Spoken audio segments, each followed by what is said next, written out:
Welcome on the show. Tuesday morning, Plus Sports and Plus TV Africa. My name is Wale Scott. Well, too many things have happened. Too many things. And, okay, Mukhail, Tinubu, good morning. Good morning. I've got Seun Ajidagba on the phone. Seun, good morning. Hello, Seun. Okay, I will have Seun on the show, but before then, I'm hurt. Coco Gauff. She crashes out. So painful. For me, though. I mean, with all the other top 10 seeded females already out, I think the hope of a lot of people was on her to use this opportunity, seize it, and... Stop trying to be nice. The truth is, most people in this part of the world wanted her to win because she's dark-skinned. I don't use the word black. True, but I think at the same time, a lot of us are looking for the next a new person, something new. Yeah, you know, the next Serena Williams, if not her, then Naomi Osaka. And at her age, she's doing things that Serena was doing at the same age. So a lot of us see a lot of the same elements that we admire in Serena, and it's unfortunate that she's out. But luckily for us, there's always more than one tournament in a year, and there's always more than a single Wimbledon in every couple of years. So now, before I have Seun Ajidagba on the phone this morning, my concern will be still on the home-based Super Eagles. You know, Seun insisted or told me that he wanted to talk about it this morning. okay. Now, this is a Nigerian Football Federation that's got somebody who's the president. His name is Amaju Pinnick. I'm not a fan. He doesn't like me. I don't like him either. You know what? The truth be said, this was a man where Nigeria was playing an under-21 competition in Burkina Faso precisely. But he was in London with Sunday Olise to watch the Arsenal-Chelsea game because he's an Arsenal fan. Our priorities, first off. Let's start with that this morning. I think the perks of the position afford him the opportunity to do that. And what does that even mean? The lack of accountability, obviously, is what is really the problem. It's unfortunate that leadership in sports always seems to wane when we really need it the most. And I watched the game, and you know, I wasn't going into the game expecting Nigeria to win or even to pull out. Okay, I'll come to you, Kyle. Seun Ajidagba, good morning. Good morning, Wale. It's a pleasure joining you. Good morning. Now, Seun, looking at Nigeria, I was telling Mukhail a few minutes ago and saying that Amaju Pinnick, at a point, Nigeria was playing an under-21 semi-final competition in Burkina Faso. But Amaju was in London watching Chelsea against Arsenal because he's an Arsenal fan. Let's start with priorities this morning first, before we go to disgrace in America against Mexico. In all honesty, one of the most annoying government I detest is democratic system of government because it's too expensive. You have special advisor on how to eat, special advisor on how to work, special advisor on how to dress. But the question is, how well are these people advising them despite getting a huge financial pay for the role that they are occupying? After the game against Mexico, which we lost 4-0, which will have been more than that, I love the fact that they said they are organizing some other friendly matches for the boys, the likes of Canada, Cameroon, Ghana, to make them get better. But the annoying statement before the game was from Amaju Pinnick, who I think should have people who should be advising him. But you know, people like that will not listen to any advice because they are Mr. Know-it-all.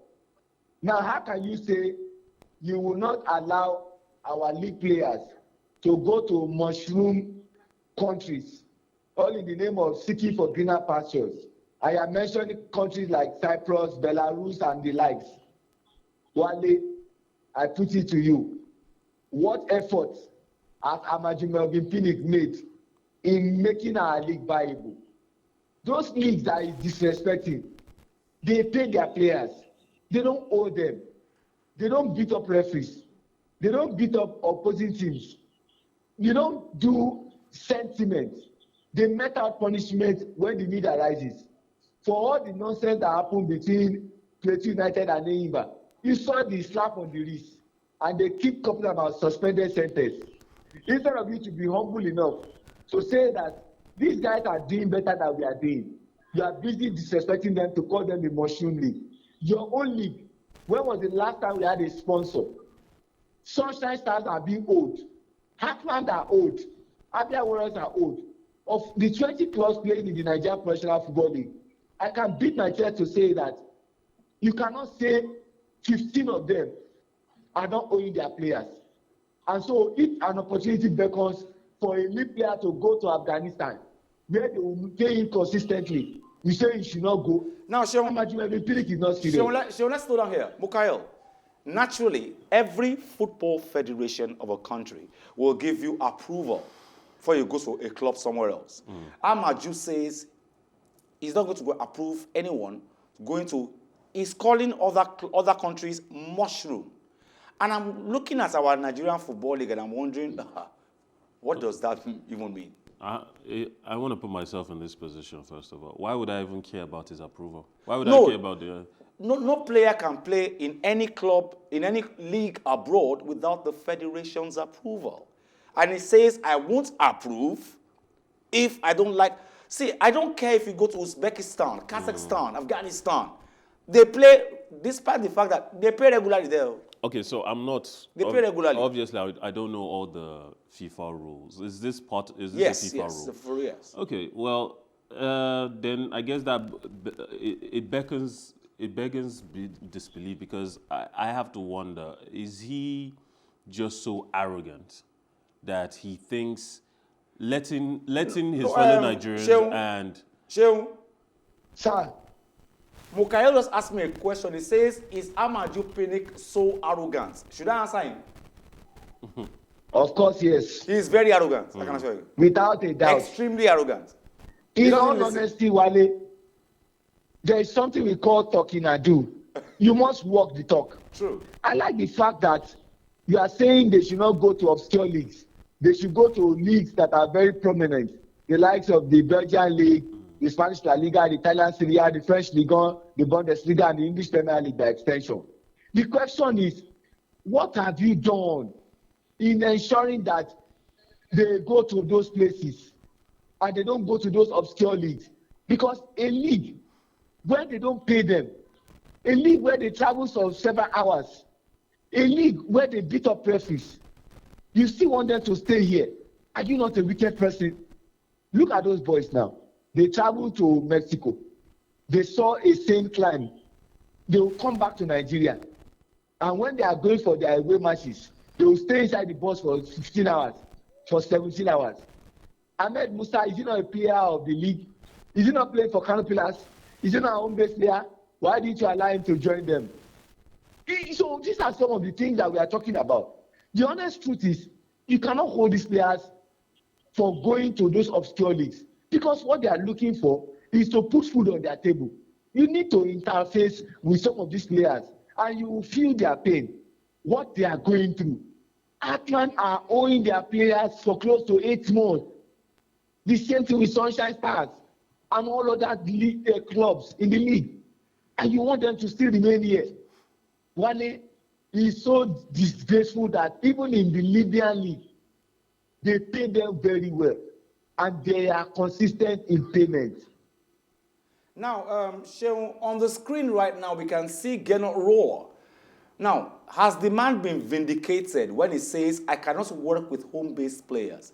Because they've taken them abroad now, they've lost 4-0, disgraceful goal margin, and they are back.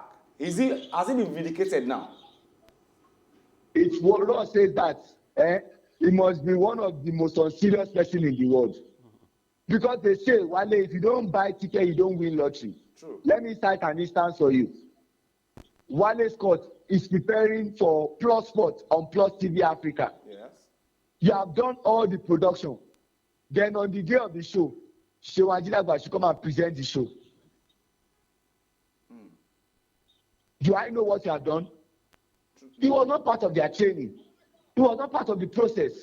If not because of the travel visa issues of Eguavoin, he will not be there. So if you were not part of their training, if they are not part of their tactics, if they are not part of their team talk, how will you now be on the bench to be the one coaching them? And I ask you, Wale, the Mexican team brought their superstars, Ivan Lozano, all of them, because they are preparing for their own competition, which is the CONCACAF Gold Cup. So they are more coordinated than us. When did these boys start training? So you want them to go and give their all. You can't blame them. Even Ukraine, who have been together for several years, were they not trounced by England 4-0? So what are we saying about? You want to crucify the home-based players because they lost 4-0 against a well-coordinated side. Okay, now Seun, let's look at something else. We hear that the Nigeria's relay team might be disqualified because of the ramble between the executives of the AFN, the Athletics Federation. Why are we letting our ego affect our sports? Our relay team just might be disqualified because of all this wahala in the AFN. Wale, the question I have to ask this morning. Yes, sir. Nigerians, who cost us?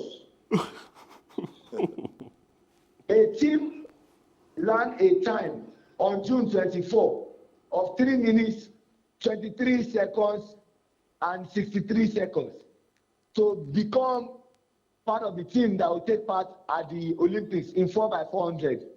But unfortunately, they did not have a curb. A curb is something you have by the side of the stadium, but they did not have. And so Namibia took advantage of that. And that's why people like Yusuf Ali was shouting on that day that they should not record that event. Don't forget that this same thing happened in 2018 in Asaba, Delta State. But unfortunately, Wale, in Nigeria, there are no dire consequences. Everybody that does anything, nobody gets sanctioned. Seun, So nobody gets sanctioned. Seun, let me come to Mukhail on this one. Mukhail, let us quote Seun again. He said, in Nigeria, there are no dire consequences. It's unfortunate. Now, we did not follow international protocols for a Tokyo Olympics qualifier in Yabatek in Lagos. We didn't follow international protocol. And we might be disqualified due to that. You see, I think I had a conversation once with someone who said Nigeria can never be better because the system of democracy doesn't seem to As Seun says. Yeah, doesn't seem to hold us accountable. And I pointed out that even the most successful democracies around the world, it was through years of trial and error, of establishing checks and balances. Every time you establish, normally, every time you establish a law and you say, don't do this, people will find a way to get around it and do it anyways. But then you adapt. That's the only way to keep ahead of criminal behavior.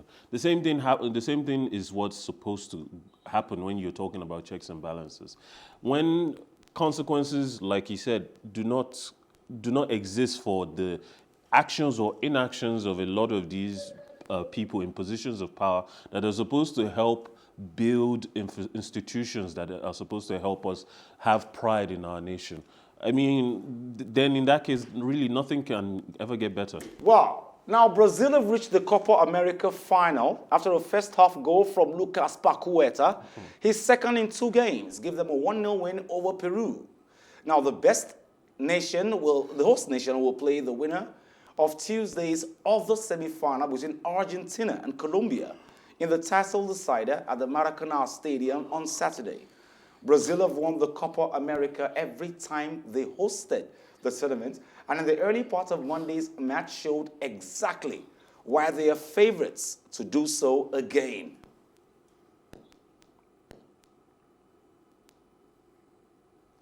Okay, so Seun, we've got Brazil in the finals. And of course, it will be at the Maracanã Stadium. And every time they host, they win. Copa America has become very boring these days, Seun, for me.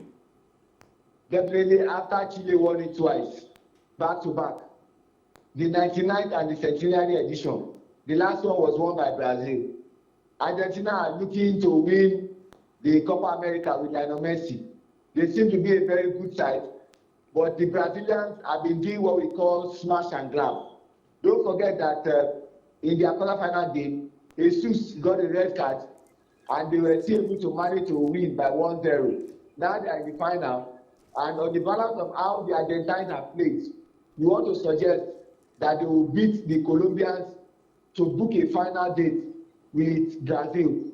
But the sad part is that while the Euros are having fans at match venue, Maracanã will not have fans because of the COVID rate. But I am tilting towards Tite's team, Brazil.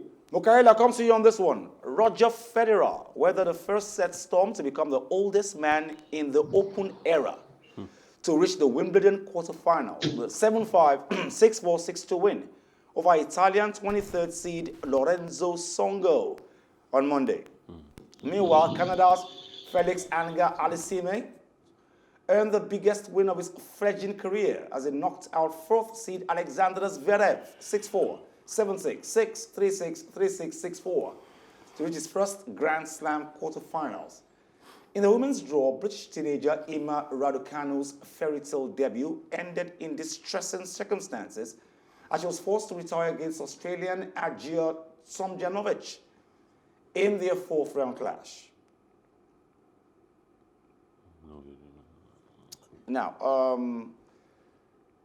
Federer becomes the oldest individual male to qualify into this stage in Wimbledon in this Open era. This guy just can't stop making records. No matter how old he gets, I will always put He's like old wine. I will always put my chips on him to win, to do well, to go the furthest. I really don't know if he'll get the opportunity to use this Wimbledon this year to finally reach that landmark, to break that record he's been chasing. But I have to say, when you are as technically gifted as Federer is, age doesn't really slow you down. While someone like Nadal relies on a lot of pace and power, injuries can accrue just like we see with Tiger Woods in golf. Injuries accrue and you become slower. Your power diminishes as you grow older. But when you're naturally gifted as a technician on the court, it always seems to, you sway with the breeze rather than letting it move you. Seun Ajidagba, we have complained consistently about Roger Federer getting injured too many times these days. And he has complained too and said, the injuries are slowing me down. But the guy, he has broken the record again yesterday, becoming the oldest male individual to reach this level in Wimbledon. Roger Federer. He's going to be 40 sometimes in September. Age is no longer on his side. But you have to give credit to what the Swiss maestro have been able to do. In all honesty, if you look at him, he knows himself and is working in line with the doctor's regulation. After missing for a very long time, he came back for the French Open, don't forget. And when he got to the round of 16, when he was supposed to play Matteo Berrettini, he found out that he was going to be stressing himself. And when he stresses himself too much, he's going to affect his Wimbledon, which he has been his favorite surface. He decided to just withdraw against Matteo Berrettini. But I have to give credit to the way Roger Federer has played in this competition. In all honesty, he's one guy that a lot of young tennis players want to emulate. He doesn't trash talk and he very, very focused. But you want to say that for this year's Wimbledon, the odds still favors Novak Djokovic. But if there's anybody who can still push Djokovic to the limit, he has to be Roger Federer. Credit to Sir Roger Federer, I want to call him. Seun Ajidagba, thank you very much for joining us on the show this morning. Thank you. Always a pleasure to do this today, tomorrow, even on public holiday. Thank you very much. Thank you, bro. Now, Mukhail, quickly before we go on the show today, Federer breaks a record, but does this equal to the fact that he could just win this? Yeah, Because Seun gives it to Djokovic. Yes, but these two players know each other very, very well. I would say that Djokovic has maybe a slight edge because he can call on strengths that you usually see with Nadal. And he's a blend of Nadal and Federer's abilities. That's true. But Federer is, I think, like you said, with age comes... It's like old wine. Old wine. It gets better with age. Yeah, but that level of maturity also means that you fight the battles that you know you can win, and you let those ones you can't win go. So he's going to be timing and managing his time, managing his strengths throughout that game, just to get the best out of himself. Mukhail Tinubu, I want to thank you very much for joining us this morning. Thank you, as usual. Thank you. My name is Wale Scott. It's been Plus Sports and Plus TV Africa on a Tuesday morning. Join us same time tomorrow, same station. Of course, you get the best of sports here. Like I always advise you at the end of every show, if not for anything, at least for your hearts, do some sports.